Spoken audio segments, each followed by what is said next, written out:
Zero to God level अर्थात martial God space अर्थात शून्य से ईश्वर स्तर तक। अध्याय 3182। नमस्कार, आप कहानी में खो जाएं उससे पहले चैनल को सब्सक्राइब करें और नोटिफिकेशन ऑन करें। धन्यवाद। इस सब का वर्णन करने में बहुत समय लगा, लेकिन वास्तव में इसमें केवल एक क्षण लगा।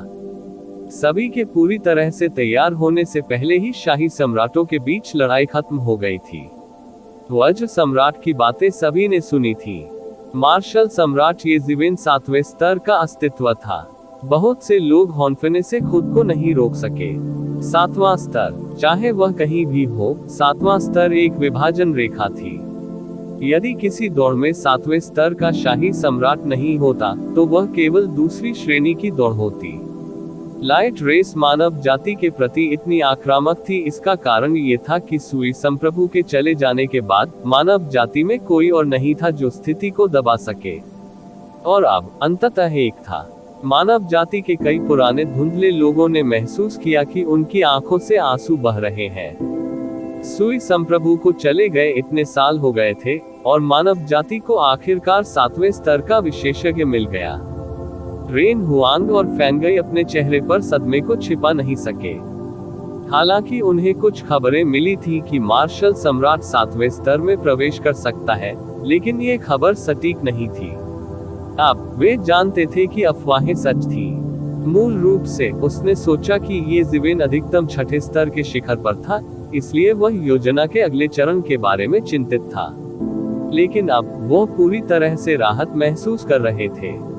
लेवल 7 का कृषक पहले से ही इस स्थान पर एक ऊंचा व्यक्ति था, कोई ऐसा व्यक्ति जो बादलों के ऊपर खड़ा था। ये दुनिया भर में छा जाने और हर चीज को दबाने के लिए पर्याप्त था। इसके अलावा येज़िवेन को फॉर्चून गॉड राजवंश का समर्थन प्राप्त था, और उन्हें युद्ध सम्राट द्वारा नियुक्त किया गया था। जो योजना येज़िवेन ने उन्हें पहले बताई थी, उसकी सफलता दर बहुत बढ़ गई थी। थंडर सम्राट को वश में करने के बाद येज़िवेन ने उसे ठीक होने दिया, जबकि वह रेन हुआंग और फेगई के पक्ष में लौट आया। कृपया रास्ता दिखाएं। मैंने सुना है कि प्रकाश का पवित्र पर्वत भी एक बैठक आयोजित कर रहा है। मैं देखना चाहता हूं कि कितने लोग इसमें भाग लेंगे। येज़िवेन ने हल्के से कहा। रेन हुआंग और फैंगईशी को तुरंत समझ आ गया कि येज़िवेन हत्या की योजना बना रहा था। उन लोगों ने उसे ऐसा करने का सबसे अच्छा बहाना दिया था। वापस लौटने के बाद येज़िवेन की स्थिति को देखते हुए वह निश्चित रूप से एक क्रूर और निर्णायक व्यक्ति था। गश्ती दूत, क्या आपको हमारी मदद की जरूरत है? मानव सम्राट ने पूछा। कोई जरूरत नहीं, वे सिर्फ कुछ जोकर हैं। आपकी मदद की कोई जरूरत नहीं है। येज़िवेन ने अपना हाथ लहराया और आत्मविश्वास से कहा, तो फिर मैं पहले छुट्टी ले लूंगा। येज़िवेन के विदाई के बाद वह सीधे स्काई शेकिंग थंडर सम्राट की ओर उड़ गया। स्काई शेकिंग थंडर सम्राट का दिमाग इस समय पहले से ही येज़िवेन द्वारा नियंत्रित था, इसलिए वह स्वाभाविक रूप से येज़िवेन के इरादे को समझ गया। इसलिए वह केवल अपने मूल शरीर में ही परिवर्तित हो सका। वह छोटा और छोटा होता गया और एक पर्वत में बदल गया।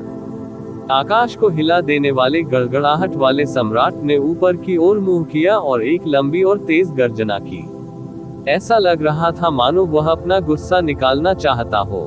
फिर वह बिजली के एक समूह में परिवर्तित हो गया और शून्य से गायब हो गया। मानव जाति के अन्य विशेषज्ञ एक दूसरे को निराशा से देखने लगे। उन्हें नहीं पता था कि येज़िवेन क्या करने की योजना बना रही थी। ये है, गश्ती दूत कहाँ जा रहा है? गश्ती निरीक्षक अभी क्यों चले गए? जल्द ही भीड़ मानव सम्राट और फैंगई की ओर मुड़ गई। ऐसा लगता था जैसे केवल ये दो शाही सम्राट ही कुछ जानते थे। हालांकि उन दोनों के चेहरे पर एक रहस्यमय भाव था और वे कुछ भी बताना नहीं चाहते थे। उन्होंने भीड़ से बस यही कहा कि धैर्य रखें और समय आने पर उन्हें पता चल जाएगा। हालांकि उन दोनों ने फिर भी अपनी दिव्य इंद्रियां बुझा दी और तेजी से पवित्र पर्वत की ओर चले गए। आमतौर पर वे ऐसा नहीं करते क्योंकि यह उकसावे के समान था। हालांकि अब इससे कोई फर्क नहीं पड़ता। जैसे ही उन्होंने अपनी दिव्य इंद्रियों को बाहर निकाला, उन्होंने पाया कि पवित्र पर्वत में कई भयानक आभाएं निष्क्रिय पड़ी हुई थीं। वहां सामान्य से कहीं अधिक आभाएं थीं। पवित्र पर्वत भी उत्सव के मूड में लग रहा था। इस समय सभी पक्षों के विशेषज्ञ पवित्र पर्वत पर एकत्र हुए थे। मानव जाति को छोड़कर चारों प्रांतों के विशेषज्ञ पहले ही यहाँ एकत्र हो चुके थे। कई शाही सम्राटों के आगमन ने भी पवित्र पर्वत को शुभ बादलों और रंग बिरंगे शुभ संकेतों से ढक दिया था। सीटों को भी स्पष्ट रूप से उनके प्रांतों के अनुसार 4 शिविरों में विभाजित किया गया था। वे टोस्टिंग कर रहे थे और खुशी से बात कर रहे थे। इसी समय एक बिजली आकाश को फाड़ते हुए कार्यक्रम स्थल में दिखाई दी। हर कोई एकाएक चौंक गया। आयोजन स्थल के चारों ओर अनगिनत सुरक्षा व्यवस्थाएं थीं। सीमाओं और संरचनाओं की परतें पर परतें थीं। उनकी राय में किसी के लिए भी अंदर घुसना असंभव था। हालांकि बिजली का ये बोल्ट हवा से टूट गया था और अनुचित तरीके से आया था। कौन सा दोस्त आया है? पीठ पर पंखों की एक जोड़ी के साथ एक मध्यम आयु वर्ग के व्यक्ति ने लाइट कबीले के शिविर में पूछा। सभी की निगाहें उस बिजली की कड़क पर टिक गईं। बहुत जल्द बिजली का वह झटका गायब हो गया और एक आदमी और एक घोड़ा हवा में छेद करते हुए दिखाई दिए। सबसे पहले ये कुछ भी नहीं था। हालांकि थंडर लोच के शिविर में विस्मयादिबोधक की लहर दौड़ गई, क्योंकि उन्होंने आदमी के पर्वत की पहचान को पहचान लिया था। आसमान हिलाने वाले गड़गड़ाहट सम्राट। थंडर लोच में एक से अधिक लोगों ने स्काई शेकिंग थंडर सम्राट के मूल शरीर को देखा था। यह कोई रहस्य नहीं था और यह उनके लिए अपमानजनक नहीं था। इस प्रकार वे आसमान हिलाने वाले बिजली सम्राट को तुरंत पहचानने में सक्षम थे। जिस बात ने उन्हें और भी अधिक चौंका दिया वह ये थी कि लाइटनिंग लेक डोमेन के अजेय अस्तित्व, स्काई शेकिंग लाइटनिंग सम्राट को वास्तव में किसी ने एक पर्वत के रूप में पकड़ लिया था और वह उस व्यक्ति के सामने समर्पण करने को तैयार था। ये कैसे संभव है? मैंने उसे गलत पहचान लिया होगा, किसी ने अविश्वास से कहा। उसे लगभग यही लगा कि उसने गलत देखा है। ये कैसे संभव हो सकता है? स्काई शेकिंग थंडर सम्राट का अस्तित्व किस प्रकार का था? वह किसी और का सहारा कैसे बन सकता है? इसके अलावा जिन लोगों ने उस स्तर तक खेती की थी, उनके दिलों में गर्व था।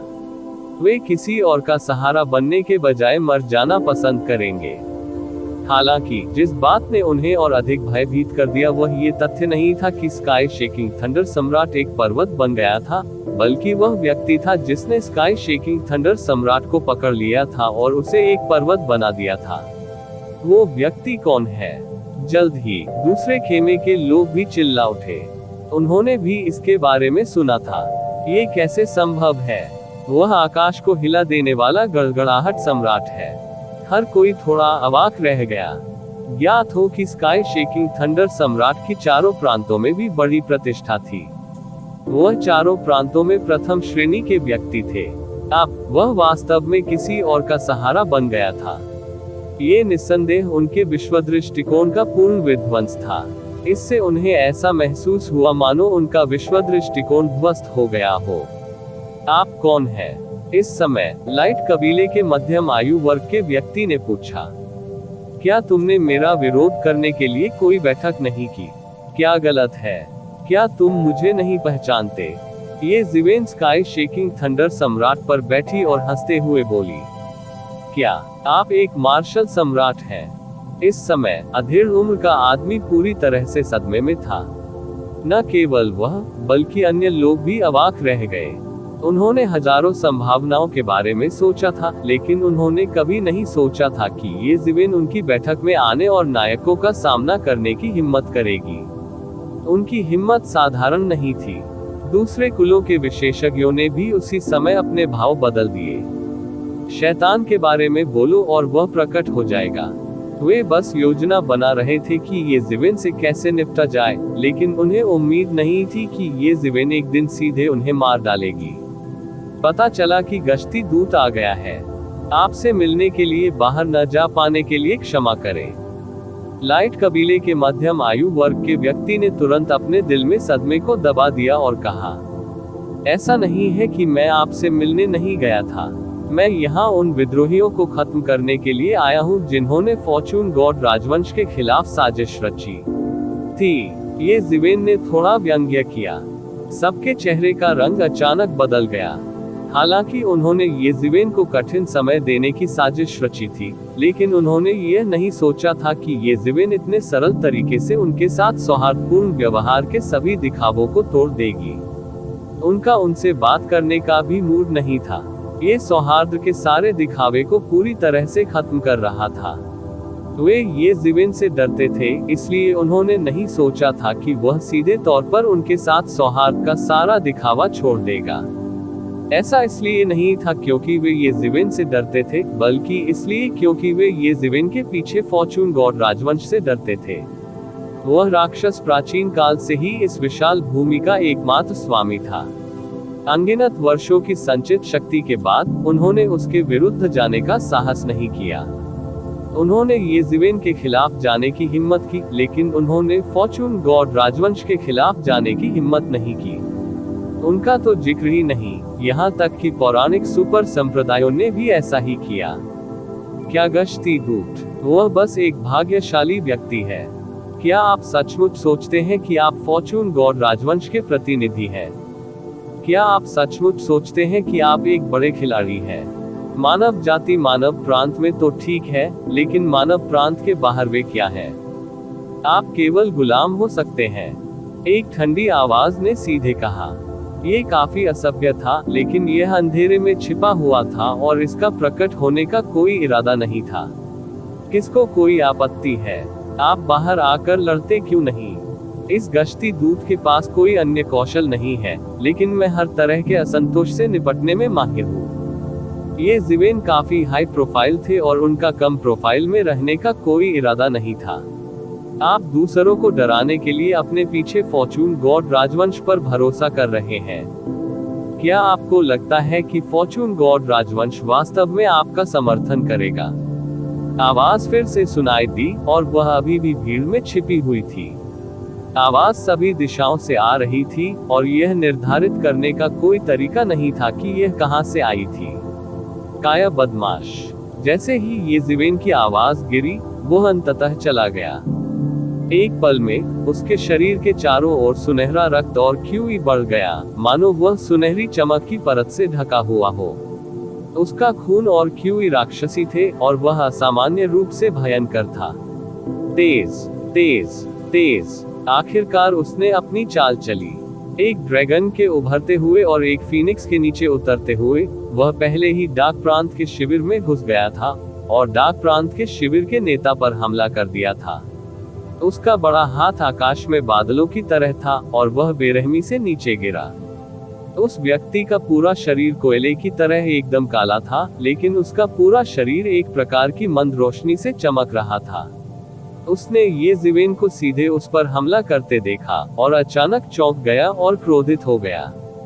उसे उम्मीद नहीं थी कि ये ज़िवेन उसे ढूंढ पाएगी। उन्होंने जिस स्वर्गीय शक्ति तकनीक का अभ्यास किया वह भी अत्यंत गहन थी। जब वह भीड़ में छिप गया तो उसे कभी भी किसी ने नहीं खोजा था, सीधे तौर पर पता चलने की तो बात ही दूर थी।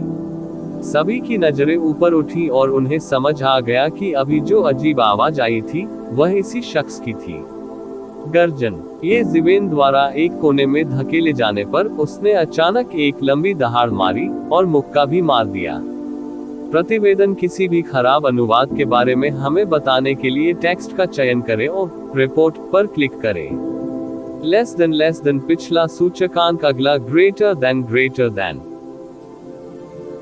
इसी प्रकार के अपडेट्स लेते रहने के लिए हमारे चैनल ऑडियो बुक्स 108 को सब्सक्राइब करें और नोटिफिकेशन ऑन करें। धन्यवाद।